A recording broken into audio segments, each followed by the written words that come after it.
नमस्कार, प्रणाम। मैं आपका अपना राकेश बरानिया आज फिर एक बार ऐसे फनकार को आपके सामने लेके आए हैं जो कि बहुत ही गजब की कलाकारी है। आपने बहुत साल पहले ऐसी कलाकारी देखी होगी, लेकिन आज आपको रूबरू करवाएंगे। और ये चैनल जो हरियाणा का एकमात्र ऐसा चैनल जो संस्कृति को बढ़ावा देता है और हरियाणा की संस्कृति को कोने कोने तक पहुंचाने का काम करता है, फास्ट वन हरियाणी चैनल। तो रामवीर नाथ भाई, आपका फास्ट वन हरियाणी चैनल पर दिल की गहराइयों से स्वागत है। धन्यवाद भाई साहब। मैं फास्ट वन हरियाणवी चैनल की तरफ से अपनी तरफ से सभी दर्शकों को हाथ जोड़ के नमस्कार प्रणाम करता हूं, और भाई साहब राकेश बरानिया जी का भी दिल से धन्यवाद करता हूं, जिन्होंने अपने स्टूडियो में बुला करके हमारे इंटरव्यू के लिए इन्होंने बुलाया। इसके लिए मैं भाई का भी धन्यवाद करता हूं बहुत बहुत। वाह जी वाह। रामवीर भाई, बड़ा अच्छा लग रहा है। आपकी जो वेशभूषा है, ड्रेस है, जो ये बड़ी अच्छी है। ये जो आपने जो ड्रेस का जो लुक बनाया है, क्या ये नाथों की यही परंपरा है या फिर मतलब अलग तरह की ड्रेस भी डाल लेते हो आप? देखिए, ये जो अभी आप ड्रेस देख रहे हैं, हाँ, ये हमारी खानदानी है। ओके। हम कई जगह हम लोगों को नाथ बोला जाता है। हाँ, कई जगह हमें सपेरा बोला जाता है। हाँ, कई जगह हमें जोगी भी बोला जाता है। जोगी भी बोला जाता है। तो इन तीनों नामों के पीछे कुछ न कुछ जुड़ा है। हाँ, जैसे जोगी तो जोगी तो भगमा हो गया, ये भगमा हो गया। बिल्कुल। नाथ हम भगवान शंकर के वंश में से हैं। हमारे आदि गुरु कानीपा नाथ हैं। ठीक तो है। हमारे नाथ कानों में कुंडल भी रहते हैं। हाँ, जो पूर्वज गुरुजन पहनते थे। हाँ, बिल्कुल बिल्कुल। तो ये नाथ हो गया। बिल्कुल। सपेरा हमको बोला जाता है कि हम लोग सांप पकड़ते हैं। सांप पकड़ते हैं। पहले होता था सांप पकड़ने का काम। हाँ, पहले होता था, लेकिन अभी तो सरकार ने प्रतिबंध लगा रखा है। बिल्कुल बिल्कुल, बैन है अब तो। बैन है, अब तो हम नहीं पकड़ नहीं सकते। जिससे हमारी सपेरा समुदाय के ऊपर एक तरीके से रोजी रोटी का भी बहुत बड़ा संकट है। बिल्कुल बिल्कुल। जो कि मेन एक ही साधन था सपेरा जाति का अपने आजीविका चलाने का, सांप पकड़ना, गांव में तमाशा मजमा लगा करके, वो सरकार ने बंद कर दिया है। अच्छा रामवीर भाई, मैं आपसे एक बात पूछना चाहूँगा। आपका गांव का नाम बताओ पहले तो। सबसे पहले मेरा गांव का नाम है, डिस्ट्रिक्ट पलवल में पड़ता है। गांव रजोल का है। रजोल का? जी, रजोल का, बिल्कुल। पलवल। कितने घर हैं मतलब नाथों के वहाँ पे? वहाँ 15-20 परिवार रहते हैं हम लोगों के। 15-20 परिवार, सभी यही काम करते हैं? देखो, कुछ तो ज़्यादातर तो हमारा जो खानदानी काम है, ये जो सांप बीन वाला था वो करते थे। वो तो सरकार ने प्रतिबंध लगा दिया है। बिल्कुल बिल्कुल। लेकिन अभी हम लोगों ने जैसे अपने इस कला ने एक नया मोड़ लिया है। हम लोगों ने ऐसे एक ग्रुप बना रखा है गाने बजाने का, बीन जोगी करके। तो कुछ लोग तो उसमें काम करते हैं। अच्छा अच्छा। कुछ अपना है जो दिहाड़ी मजदूरी करके अपना आजीविका चलाते हैं। बिल्कुल बिल्कुल। बाकी जो मेन खानदानी काम था हमारा, जो आजीविका चलाने का, वो प्रतिबंध है, तो इसलिए वो बंद कर रखा है। अच्छा, वो हम नहीं करते अब। तो रामवीर, आपसे मैं एक बात और पूछना चाह रहा हूँ। जो आप अपने गांव से जब निकले हो और ये काम जो आपने किया है, एक तो हरियाणा की संस्कृति को बढ़ावा दिया है, हरियाणा की संस्कृति को कोने कोने तक पहुंचाया है, हरियाणा की संस्कृति को पूरे हिंदुस्तान में नहीं, हरियाणा की संस्कृति को आपने बाहर भी पहुंचाया है। दूसरे देशों तक आप गए हो, और बहुत सारी, मैं देखता रहता हूं आपके सोशल मीडिया के माध्यम से भी, बहुत सारी फिल्मों में भी एक्टरों के साथ भी आपने संगीत दिया है, बीन का लहरा जो आपका रहता है। जी। तो थोड़ा सा वो बताओ हमारे को कि जो बीन का जो लहरा होता है, ये खानदानी लहरा कौन सा है जो आप मतलब किसी फिल्म का बता दो, या फिर किसी एक्टर के साथ या किसी म्यूजिक डायरेक्टर के साथ आपने ऐसा लहरा बजाया हो, काम किया हो? देखो राकेश जी, पहले मैं अपने आपको ग्रुप के बारे में बताता हूँ। जैसे बीन जोगी सपेरा नृत्य हमारे ग्रुप का नाम है। बीन भारत का सदियों पुराना वाद्य यंत्र है। बिल्कुल। जिसे नाथ जोगी समुदाय के लोग ही अतिरिक्त बजाते हैं। मेन ये इंस्ट्रूमेंट सपेरा जाति का। अभी तो कोई भी इसको सीख ले, कोई भी बजाने लग जाए। संगीत किसी एक का नहीं होता है, साज किसी एक का नहीं होता है। बिल्कुल बिल्कुल। बट मेन साज जो है सपेरों के ऊपर से बीन सपेरा। बीन सपेरा। और इस समुदाय के इष्ट गुरु आदि गुरु कानीपानाथ है, कानीपानाथ, जो 9 नाथों में से एक थे। मच्छंद्रनाथ के हाँ, शिष्य, मच्छंद्रनाथ के मच्छंद्रनाथ के शिष्य थे। बिल्कुल बिल्कुल, हमारे कानीपानाथ। कानीपानाथ है। हाँ। तो उनके बारे में भी ऐसी विशेषता कहा जाता है कि हमारे पूर्वज बताते हैं हाँ कि वे जिस भी गांव या बस्ती में जाकर के बीन बजाते थे, हाँ, उस गांव के समस्त रोगियों के रोग शोक उनकी बीन की धुन को सुन के दूर हो जाते थे। अच्छा, इसलिए वे कभी एक जगह न ठहरते, सदैव भ्रमण करते रहते थे। आज इस गांव में, कल उस चलते गांव रहते में, थे, भ्रमण करते रहते थे। लोग उनको बुला के ले जाते थे अपने गांव में। हाँ हाँ हाँ, भाई हमारे गांव में महामारी फैली हुई है, हमारे इलाके में, हमारे बाबा जी आप चलो, आप अपने इससे संगीत कुछ बीन बजाना तो कुछ लोगों को इससे जो स्वस्थ हो जाएंगे लोग सुन करके। और कुछ हद तक देखें तो जिसको विज्ञान भी आज मान रहा है, बिल्कुल, संगीत सुनने से कुछ न कुछ आदमी का जो रिलैक्स मिलता है, बीमारियों में भी सुधार होता है। आपको कहाँ से इसका वो पड़ा कि भी मैंने भी बीन सीखनी है, संगीत सीखना है? क्या घर में ऐसा कुछ माहौल था संगीत का? अभी मैं अपनी बात करूं तो हमें ये सब कुछ विरासत में मिला है। ओके, हमने अपने कला को आगे बढ़ाने के लिए, हाँ, मेरे बाबूजी बीन बजाते हैं। अच्छा जी, अच्छा। बाबूजी ने बीन बजाना सीख लिया था 10-12 साल की उम्र में। उस टाइम आजीविका चलाने के लिए सीख नहीं होती थी। बिल्कुल बिल्कुल। उन्होंने सीखा तो इसी उद्देश्य से था कि आजीविका चलाने के लिए बीन चाहिए कि भाई बीन बजाएंगे तो आगे रोजी रोजगार करेंगे, तो बीन ही नहीं सीखेंगे आगे रोजी रोजगार कहाँ चलेगा। लेकिन धीरे धीरे वो बीन बजाते गए, फिर वो ऐसे प्रसिद्ध होते चले गए। आसपास के लोगों, कोई भी फिल्म का कोई भी गाना आता तो उस गाने की धुन को वो पकड़ के बजाते थे। आसपास के इलाकों में फिर उनकी चर्चाएं होने लगी। कोई सांग होने लगा तो सांगों में उन कई बड़े बड़े चंद्र जी, कई बड़े सांगीती, चंद्रवादी जी के संग में उन्होंने बहुत काम किया के लोगों के साथ में।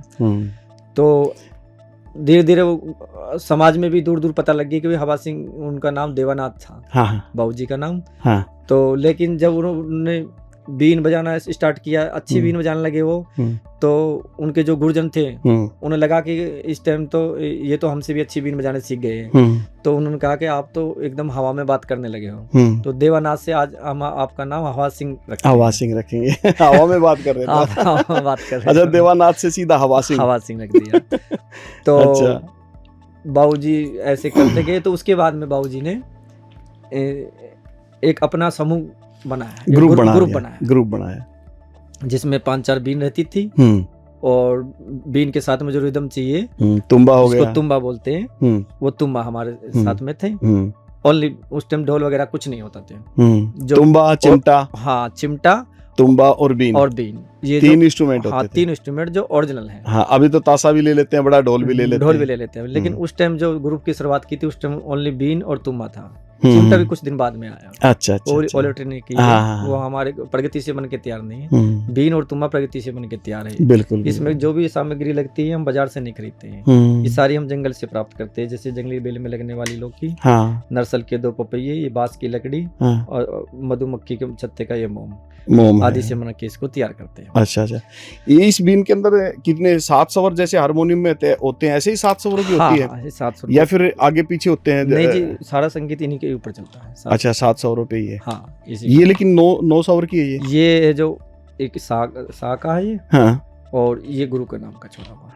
अच्छा, 3 और 3 6 2 8 हो गए ना? हाँ, और एक पीछे भी, हाँ, ये पीछे 9 स्वर की हुई है। अच्छा। तो ग्रुप बनाया तो सन 1984-85 की बात थी। अपना उत्सव करके कार्यक्रम हुआ था जो दिल्ली में हुआ था। उस टाइम लोक कलाकार को बड़ा प्लेटफॉर्म नहीं मिला था। बिल्कुल। सरकार ने संस्कृति मंत्रालय बना के तैयार कर दिया, तो कलाकारों की कमी पड़ी, तो कलाकारों को ढूंढ के गांव में उस टाइम ऑफिसरों को भेजते थे। अगर भाई जहाँ से भी आपको लोक कलाकार मिले, कहीं की कोई भी लोक विधा है, उसको ढूंढ करके ले। तो ऐसी सरकार के नॉलेज में आया कि बीन भी एक ऐसा वाद्य यंत्र है जो कि विलुप्त होने की कगार पर है, इसको भी आगे लाया जाए। तो इसे उसको पता लगा उस कार्यक्रम का, तो बाबूजी उसमें अपना ग्रुप लेके गए। 1984-85 की बात है। अपना, अच्छा, स्टार्टिंग वहाँ से थी? हाँ, वो 1984-85 की बात है शायद। वो राजीव गांधी। तो आपने काम किया? नहीं, उस टाइम तो मेरी उम्र तक छोटी थी। गुरुजियों के साथ काम किया? हाँ, मैं बताऊंगा नहीं आपको। हाँ। तो गुरुजी ने वो कार्यक्रम में उसमें किया। उसके बाद में फिर ये सिलसिला फिर जारी हो गया, शुरू हो गया। फिर धीरे धीरे करते करते तो फिर बाबूजी को कोई जो भी भारत में कोई बड़े लगने वाला कोई मेला, फेस्टिवल, कोई उत्सव, कोई पर्व मनाते तो उनके ग्रुप को विशेष रूप से आमंत्रित किया जाता था। बिल्कुल बिल्कुल। अभी बीन को होना चाहिए। तो बाबूजी वृद्ध हो गए, बुजुर्ग हो गए। अभी भी बाबूजी की उम्र 95 साल की। 95 साल 95 साल की एज हो गई। क्या बात है। लेकिन वो आज भी घंटों बीन बजाते हैं। अच्छा, हाँ, आज भी बीन बजाते हैं। आज भी बीन बजाते हैं। तो हम 5 भाई हैं। अच्छा। 5 में से बाबूजी कह रहे कि हम लोगों ने तो जैसा भी किया, हमने अपना थोड़ा बहुत ये बीन का प्रचार किया देश दुनिया में, कई जगह विदेशों में भी वो अपने ग्रुप को लेके गए। लेकिन अब इस कला को, परंपरा को आगे बढ़ाने के लिए तो कोई और तो है नहीं। इसको भी तो कोई ना कोई इसको परंपरा को आगे बढ़ाओ। तो बाबूजी का मेरे से साथ में पहले से ही प्यार था। मैं उनके साथ में रहता था काफ़ी दिन से, पहले से ही उनके साथ में रहते थे। तो बाबूजी ने मुझे बीन बना के दी। तो वहाँ से बीन का सफ़र शुरू हुआ। फिर ऐसे धीरे धीरे करके मैं थोड़ा बहुत बजाने लगा। फिर बाबूजी के साथ बजाने लगा। फिर कोई भी कार्यक्रम, बड़े भी कोई मेला, फेस्टिवल, उत्सव होता तो बाबूजी बुला के लेके जाते मुझे। फिर धीरे धीरे उन्होंने जो नाम उनका था टीम लीडर का, धीरे धीरे उन्होंने मेरा देख करके कि भाई ये अब इस परंपरा को संभाल सकता है, आगे बढ़ा सकता है। अभी टीम लीडर मैं हूँ ऑर्गेनाइजर। अब सारी टीम मेरे ही उसमें काम करती है। ओके। तो रामवीर भाई, कितने आपने, जैसे बाहर, पूरे भारत में तो कोने कोने में आपने किया ही है काम, कहीं बाहर फॉरेन में भी गए हो, दूसरे देश में? हाँ, फॉरेन में बाबूजी जब गए थे इटली एक बार तो जिसमें हमारी 100 कलाकार साथ में थे। 80 बीन थी, 20 तुंबे थे। अच्छा, 100 कलाकार एक साथ गए हैं। 100 लोग एक साथ में जा करके पहले दिल्ली में रिहर्सल हुई उस कार्यक्रम की 10 दिन तक। और 10 दिन के बाद में वो फाइनल प्रोग्राम इटली मिलान शहर में हुआ था। बिल्कुल बिल्कुल। और दुबई में भी हम लोग बाबूजी के साथ में एक ग्रुप कई बार 4-5 बार कार्यक्रम दे चुका है। आदि कई देशों का भ्रमण हम लोग कर चुके हैं। वाह वाह वाह, क्या बात। और इसके अलावा भारत में जो भी बड़े बड़े अब की बार जो गणतंत्र दिवस, अभी जो 26 जनवरी, बिल्कुल 26 जनवरी रिपब्लिक डे हुआ था। रिपब्लिक डे में भी, तो जिसमें अभी गिनीज वर्ल्ड रिकॉर्ड में भी नाम दर्ज हुआ उस कार्यक्रम का, जिसमें हम 5,500-6 हज़ार कलाकार थे समथिंग। बिल्कुल। तो उसमें भी हम लोगों को बीन के वो धुन बताई गई कि सारे जहाँ से अच्छा हिंदुस्तान हमारा, ये गाना आप बजा सकते हो कि नहीं बजा सकते हो। संगीत नाटक अकेडमी ने वो कार्यक्रम किया था, तो उसकी ऑडियो हमें भेजी। तो हमने उसको बीन में बजा करके, वीडियो बना करके, तैयारी करके वहाँ भेजी। तो उन्होंने यस करके के फिर हमारे 10 लोग उसमें सेलेक्ट किए गए। और वो प्रधानमंत्री, राष्ट्रपति जो भी लोग थे उनके सामने हम लोग धुन को बजाते हुए निकले उनके सामने। वाह। और प्राण प्रतिष्ठा भी कार्यक्रम जो भगवान श्री राम जी का अयोध्या में जो हुआ, तो उसमें भी पूरे हरियाणा से हम लोगों की टीम को सिलेक्ट किया गया। और हम लोगों के 15 लोग थे। जब जितने भी हमारे वीआईपी निकले थे तो उनके वेलकम के लिए हमारी टीम वहाँ पर, खूब चैनल पे लोगों ने देखी होगी बीन बजाते हुए, तो हम लोग मैं देख रहा था। मैं आपसे पहले था वहाँ पे। जी जी जी, आप तो किसी के मोहताज ही नहीं महाराज, किसी परिचय के। भाई साहब, आप तो भाई साहब की मैं बात बीच में, चलो मेरी तो चली रही है, इंटरव्यू मेरा चल रहा है, लेकिन भाई साहब बहुत बड़े सिंगर हैं, रागनी गाते हैं। और सबसे बड़ी बात है कि जो भी रागनी गाते हैं, जो भी कुछ गाते हैं, अपना खुद का गाते हैं। भाई साहब के लिए मैं ताली बजाता हूं। थैंक यू रामवीर भाई। और नहीं, मैं भी आपसे, जब आपने मेरा बता दिया तो मैं भी बताता हूँ आपका। मैंने भी भाई के साथ बड़ा मिलना मिलाना हुआ हमारा, कई जगह पे, गीता जयंती पे, सूरज कुंड में, और भी कई स्टेजों पे हम मिले हैं। तो मेरे को बड़ा तुम्बा बजाने का बहुत शौक है। और मैं भाइयों के साथ है ना, नाथों के साथ बड़ा तुम्बा बजाता हूँ। आप सोशल मीडिया के माध्यम से देखते भी होंगे। ये जो तुम्बा है ना, तुम्बा जी जी, ये इंस्ट्रूमेंट बड़ा गजब का है। अच्छा, इसमें मैं आपको एक चीज़ बता दूँ, हरियाणा में तो अपना आप लोगों के पास ये बजता था पहले। जी जी, ये पंजाब में भी बजता है और राजस्थान में भी। बपंग बजाते हैं इसको। राजस्थान के जो बपंग है ना, वो बजाते हैं। पता है मुझे, राजस्थान के जो बपंग हैं वहाँ उसको बपंग बोलते हैं, लेकिन वो लकड़ी का है। हाँ, लकड़ी का रहता है उनका। उसमें बारीक वाली तांत रहती है। हाँ, उसकी आवाज़ भी बहुत पतली है। हाँ, पंजाब में बगदू बोलते हैं। बगदू? हाँ, बगदू। वो भी लकड़ी का, वो भी लकड़ी का है। और लेकिन ओरिजिनल बेल का तो आप लोगों के पास होता है। जो ओरिजिनल जो तुम्बा है वो जो बेल में लगा होता है उसकी आवाज में उनकी जो ये सुरीला है, इसमें उसमें उनमें बहुत फर्क है। बिल्कुल, इसकी आवाज जो इसमें घुमकारा भी निकलता है बिल्कुल उनमें नहीं होता, उनकी आवाज बहुत बारीक होती है। अच्छा अच्छा, हाँ। ये फर्क है, तार का फर्क है या फिर मतलब तार का भी लकड़ी है, का या फिर ओरिजिनल तार होने का का भी है और ओरिजिनल और नकली का भी है। अच्छा, ये फर्क है। हाँ, ये बिल्कुल, क्योंकि जो चीज प्रकृति से बन के तैयार हो रही है, हाँ। एक जिसको हम हाथ से बना रहे हैं, हाँ, वो तो बीच में सही मायने में देखा जाए तो डमरू की तरह बना रखा है बस वो। बिल्कुल बिल्कुल, उसके पीछे उन्होंने कुछ खाल वाल लगा करके उसको हाँ, पीछे कोई ऐसी चीज लगा लेता। आजकल तो बोतल भी काट के लगा रहे, प्लास्टिक की जो 2 लीटर की बोतल आती है ना, उसको भी लगा देते हैं। उसको भी लगा देते हैं अभी तो जाते। हाँ, पीछे कुछ सिल्वर का सिक्का लगा करके या किसी प्लास्टिक की बोतल के ढक्कन लगा करके मोरा करके, हाँ, वो करते हैं घुसा करके उसको भी कर लेते हैं। हाँ, लेकिन ओरिजिनलिटी तो नहीं आती उसमें। नहीं जी, जो ओरिजिनल थी तो जो खाल जो होती है पहले, हमारे जो बुजुर्ग रहते तो गो जानवर होता है, अच्छा अच्छा अच्छा, उसकी खाल लगाते थे उसमें सुरीलापन हो जाता था। और उसमें ये ढक्कन कोई सिक्का वगैरह की वजह चमड़े का इतना बड़ा लेकर बना करके काट के उसको पीछे चिपका करके मोर सुराख करके उसमें वो तात घुसाई जाती थी, उसकी डोर जो थी। ओके, तो तब उसको बजाते थे। बिल्कुल बिल्कुल।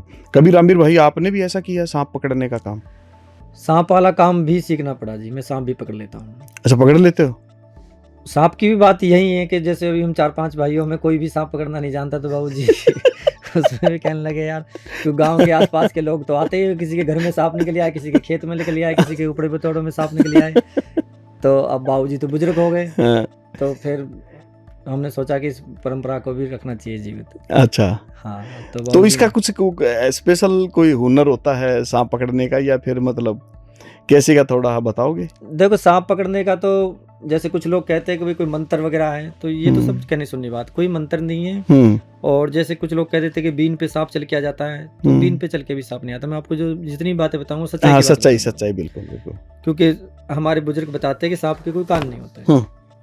खूब इसकी तलाश करी गई, खोल करके देख करके बुजुर्गों ने, तो इसके सांप के कान नहीं है, ये धड़कन से चलता है खाली। हाँ, दलक महसूस करता है। तो जैसे इसको ऐसे करते हैं तो ऐसे, तो वो ऐसे ही अपना वो इधर करेंगे तो इधर कर लेगा, इधर करेंगे तो इधर कर लेंगे। तो सांप बीन पे चल के नहीं आता है। हम लोगों को सांप पकड़ने की जो विधा है, जो हमारे गुरुजन हमें सिखाते हैं, तो हम डंडा रखते हैं और उस डंडे से उसका मुंह दाब के और उसको पकड़ते हैं।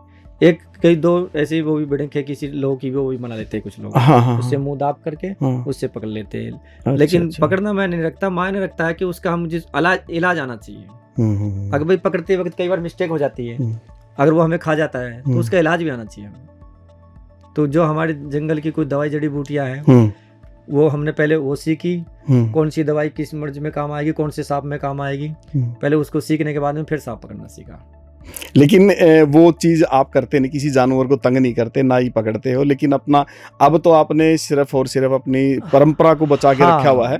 सपेरा जो बीन जोगी परंपरा है उसको बचा के रखा हुआ है। नहीं, अभी भी किसी के जैसे गांव बस्ती में सांप निकल आता है घर में, हाँ, तो वो तो इमरजेंसी है कि भी है, वो तो इमरजेंसी, स्पेशल तो नहीं जाते ना जंगलों में। वो खाली इसलिए नहीं कि हम उसको पकड़ करके कुछ उसका प्रयोग करेंगे।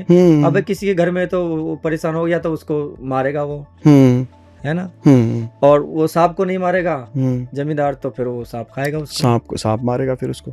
तो फिर हम क्या करते हैं, उसको पकड़ के ला करके जंगल में छोड़ देते हैं। ये बहुत अच्छा, सांप की भी जान बच जाती है। बिल्कुल बिल्कुल, ये बहुत पुण्य का काम कर रहे हैं, मारने का पाप भी नहीं लगता। ये पुण्य का काम कर रहे हो आप, बहुत बहुत अच्छी बात है। क्योंकि क्या होता है कि भी ना, समय के अनुसार सारी चीजें चेंज होती चली जाती है, बदल जाती है सारी चीजें। हाँ, ठीक बात है। हाँ, तो आज ये परंपरा नहीं है, लेकिन आपने इसको, मेरे को बड़ी खुशी हुई कि भी आपने इसको रोजगार दूसरा माध्यम बना लिया, कि पूरे भारत से आप इस विधा में पास हो। लेकिन ये जो विधा जिससे हम अपनी गुजर बसर कर रहे हैं, हाँ, ऐसे कुछ ही लोग हैं जो इस विधा से जुड़े हुए हैं। 200-400 लोग ज्यादा से ज्यादा कह सकते हैं, ठीक है। लेकिन पूरे भारतवर्ष में हमारी लाखों के तादाद में हमारी जनसंख्या बसती रहती है। ओके, जो भारत के कोने कोने में बसी हुई है, हर स्टेट में, हर राज्य में हमारे जाति के लोग मिल जाते हैं। हम लोगों का जो मेन रोजी रोटी का जो कारण था, जो सांप पकड़ के अपना तमाशा दिखा करके आजीविका चलाने का, उसको बंद होने से हमारी सपेरा जाति पे बहुत बड़ा संकट का एक तरीके से कहे तो मंडरा रहा है। अभी भी मंडरा रहे या पहले? लगभग तो देखा जाए तो अब भी कुछ लोग जो इसी से अपनी गुजर बसर करते थे। हाँ। देखो, इसमें कुछ कमी सरकार की भी रही है। सरकार संविधान में लिखा कि भाई किसी का कोई काम छीनेंगे हाँ, तो उसको कोई रोजगार छीन उसको लेंगे, उसको तो उसको उसके कुछ बदले ना उसको कुछ कुछ ना कुछ रोजगार देना रोजगार चाहिए। देंगे। अभी सरकार ने क्या किया, सरकार कहती है कि, मैं आपके चैनल के माध्यम से बताना चाहता हूँ कि सरकार कहती है कि हमने सांप पकड़ना इसलिए बंद कर दिया कि सांपों को पकड़ के कैद करके रखते हैं। चलो ठीक है, मान लिया हम उसको कैद करके रखते हैं, जबकि हम लोग उसको कैद करके नहीं रखते, हमको महीनों 2 महीना रखते हैं, उसके बाद हम उसको छोड़ देते हैं। और उसके हम इतने अच्छे तरीके से देखभाल करते हैं जितनी अपनी बच्चे के साथ। उसको कब खाना चाहिए, कब उसको जो उसका कपड़ा साफ करना है, लेटरिन बाथरूम का कब उसकी देखभाल करनी है, बहुत अच्छे तरीके से करते हैं। उसे भी छोड़ो, फिर सरकार ने जब हमारी तरफ पास से तो लेकर के उसको आज़ाद कर दिया, वहीं साइड में अपनी दुकान चला दी।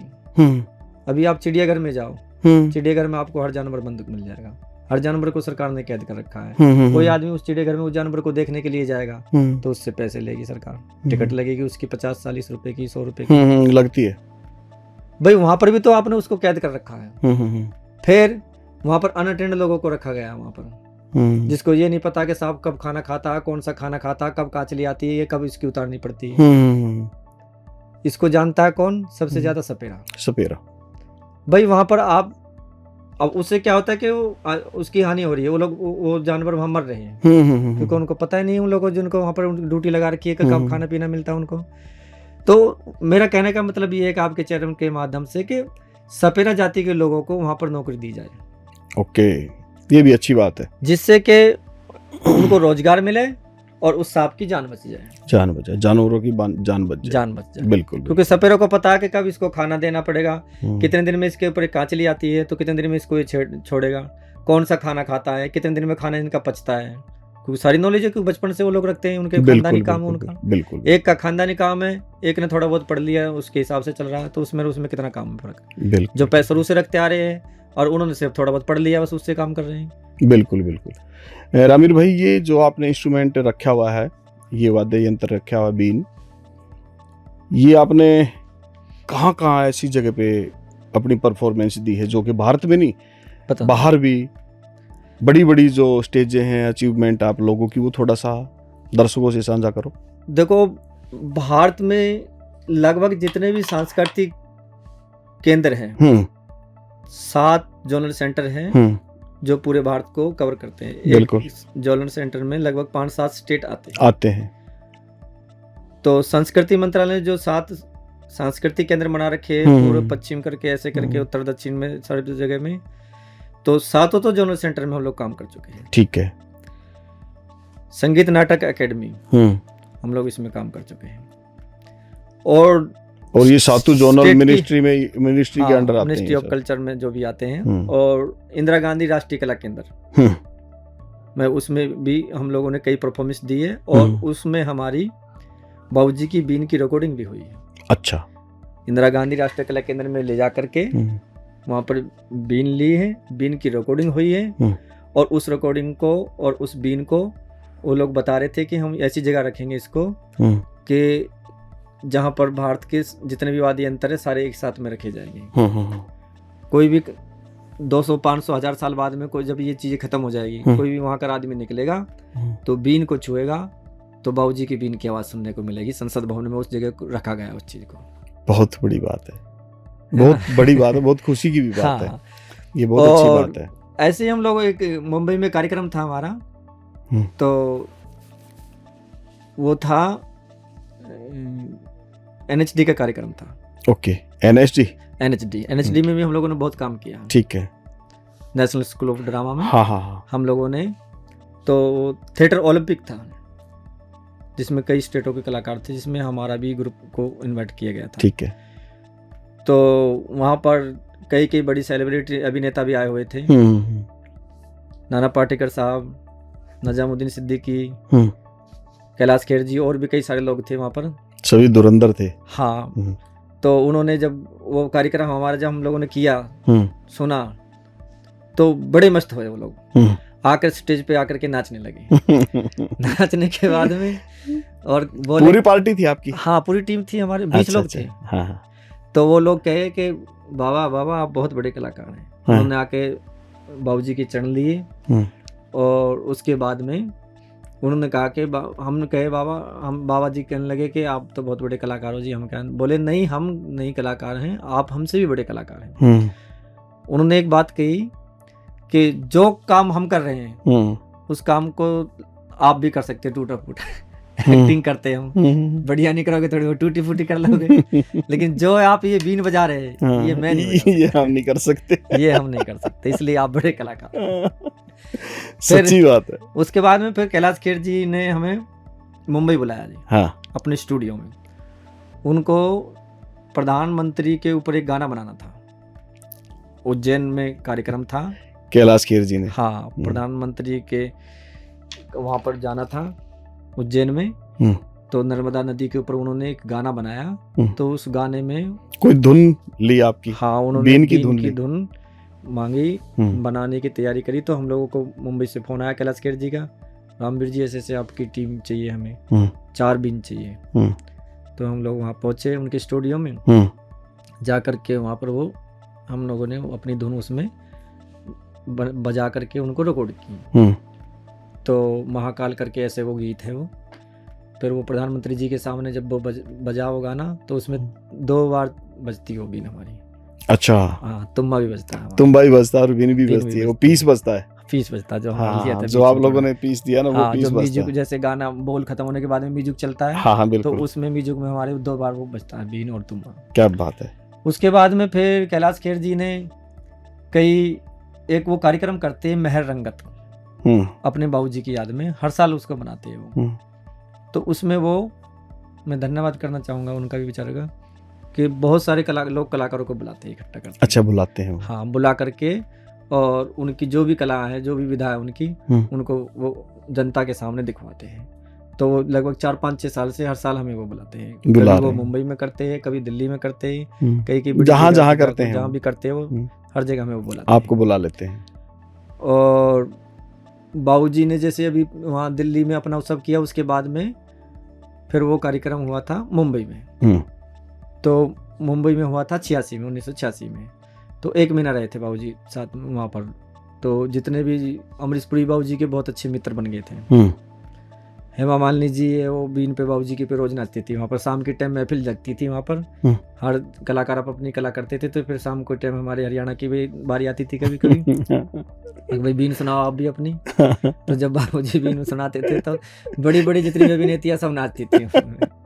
इसके अलावा बाबूजी ने बिटिया फिल्म आई थी, और अन्नू कपूर जी ने उसके डायरेक्टर थे और उसमें एक्टर भी थे बतौर। तो 1-1.5-2 घंटे की मूवी है वो, टेली फिल्म है। तो उसमें बाबूजी ने बीन बजाई, और 1-2 और भी फिल्म है जिसमें बाबूजी ने काम किया। अच्छा, फिल्मों में, अच्छी फिल्मों में काम कर चुके हैं। कई फिल्मों में काम कर चुके हैं। रामीर भाई, आपने भी कुछ ऐसा किया है? हाँ, मैं तो अभी बाबूजी के साथ में लगा हुआ हूँ। अच्छा। जैसा भी कोई कार्यक्रम आता है, मैं अभी अपना नाम मैं देना नहीं चाहता। लगभग मैं इन जितने भी कार्यक्रम हुए इनके मैं लगभग साथ में रहा हूँ सभी में। बिल्कुल। लेकिन मैं पूरा के पूरा 100% श्रेय बाबूजी को दूंगा। बिल्कुल। जब तक अभी वो है तो चल रहे हैं। बिल्कुल। क्योंकि अब तो उम्र हो गई है, लेकिन फिर भी चल रहे हैं, तो ये बहुत खुशी की बात है। वो चल रहे हैं और उनके साथ में हम काम कर रहे हैं, तो अपने आप को हम बहुत महसूस करते हैं। इतने बड़े कलाकार के साथ में हम काम कर रहे हैं। बिल्कुल सच्चाई है इसमें। उनके सैकड़ों शिष्य उन्होंने बना के तैयार कर दिए हैं। बीन में। हाँ, बीन में। जो आज अपना कहीं अच्छा बजा रहे हैं। जो ये बीन की जो आपकी ये तुम्बी है जी, और तुम्बा है जैसे वो, तो इसकी खेती करते हो या? इसको हम बोते हैं अपने घर पे। अच्छा। इसके बीज आते हैं, जैसे लौकी के बीज आते हैं ना। हाँ। जिसको कदुआ बोलते हैं, घिया बोलते हैं। हाँ। ऐसे इसके बीज रहते हैं, उसको हम जमीन में गाड़ देते हैं, तो वो बेल बन जाती है। फिर उस पे लगते हैं। फिर ये उस पे लगते हैं।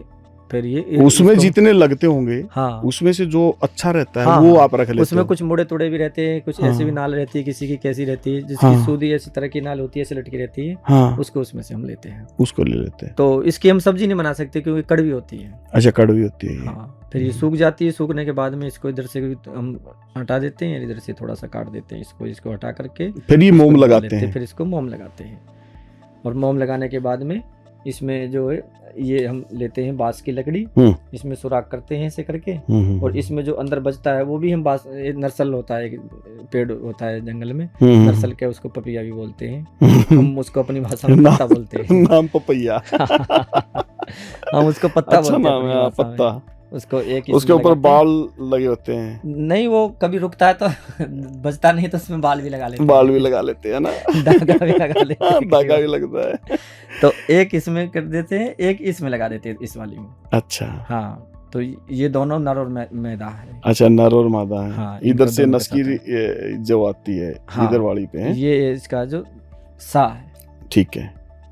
तो ऐसे करके ये बना करके इसको तैयार करते हैं हम लोग। वाह वाह वाह, क्या बात है। रामीर भाई, कभी ऐसा भी सोचा था कि भी मैं अपना एक ग्रुप चलाऊंगा और भारत के कोने कोने में लेके जाऊंगा, बाहर दूसरे देशों में भी मैं हरियाणा की संस्कृति को बढ़ावा दूंगा? कभी जीवन में ऐसे सोचा था, या फिर बाबूजी के साथ साथ चलते चलते ही कलाकार बन गए? नहीं जी, मैंने कभी नहीं सोचा था कि